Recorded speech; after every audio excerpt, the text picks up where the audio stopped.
Hey, this is Paul, and today I'm going to talk about how I thin my branches. As you can see here, this is a no ID, similar to American Beauty. I call it Del Riego.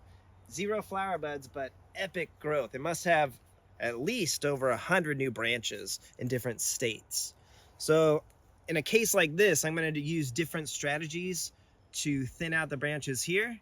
But before we thin out this beast, let me go show you a younger plant and how I thin and use a different strategy for that plant. Okay, so what I want to do for this plant, I want to promote it to grow up and over the trellis as fast as possible. So first I have to clean my pruning shears.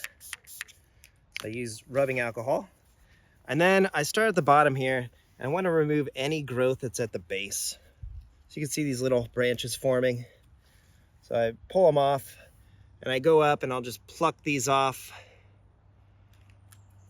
And this is a hybrid of mine. This is a Asunta 2 seedling. And so what I want to do is, I don't need this many branches. So I'm going to thin them out. So all the energy can be channeled to these 3 up here. So that's what I'm going to do for this plant in this case. And again, just 3 branches, just like that. And so I'll monitor them. Also, I made sure that the tips are there intact, so they're gonna grow to be nice, healthy branches. Now, I actually have 2 hybrids in here. Here's another one that is different. This is a Maria Fucsia seedling. So again, since it's a different plant, I'm gonna clean my shears, and I'm gonna prune these 2 off. Because this little cutting, I want it just to promote its growth up this one branch here, this nice soft branch that was the most developed of the 3. And so you just want to tie it up. Now what you have to do is be really careful when you're tying these young branches. They will rip easily. So you gotta be really careful. You don't want to tie them too tight right away. But they are rather flexible, so they're forgiving. But don't rip them if you can avoid it. So something like that, and then in a couple weeks I'll tie it up again. So that's what I do with these branches and these younger cuttings or younger plants. You want to get them up and over the trellis as fast as possible. That's your goal, 1 stem. So now that we've done that on a younger one, let's go show you how to tame a beast, that 4-year-old plant. Let's go do it. Okay, so now I need to tame this beast. So again, I like to sanitize my tools. I don't want to cross-contaminate different plants. So I don't care about the same plant, but different plants I try to not cross-contaminate.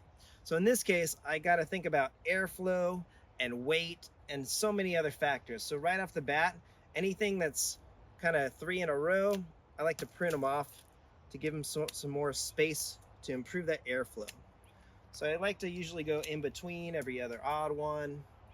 I'm also going to look for any that have damaged tips, because I want the branches to be really nice and straight.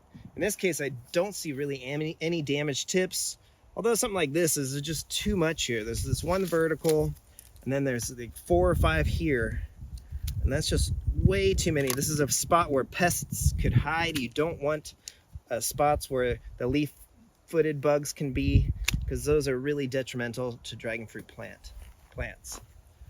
Now, branches that are just kind of going straight up into nowhere that are going to break off in time, I want to get rid of those and promote growth to more spread out.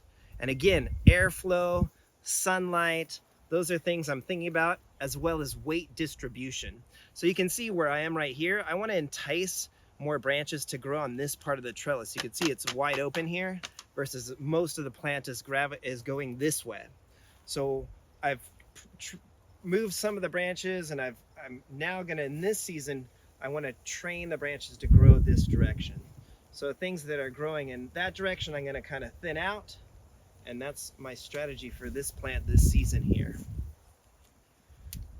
So some of these I also want to just prune off completely. You can break them off too if they're younger, but it tends to work better if you use your pruning shears. But on this branch, I'm going to cut them all off because I'd love to get a fruit somewhere here off one of these other nodes. So also, if I keep growing a branch out here, it's going to stretch out and it's going to break in time. So this branch is about as long as I want, and like this one is about as long as I want hanging down off the trellis.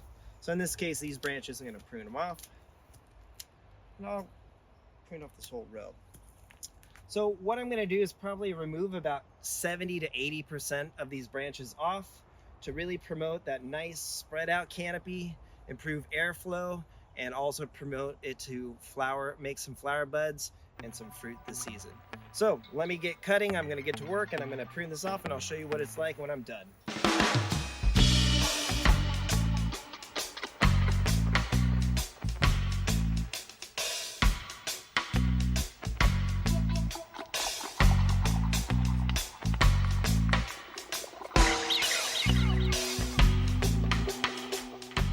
Okay, so these are going to go in the compost pile. You can see I have tons of fresh, young cuttings that I do not want.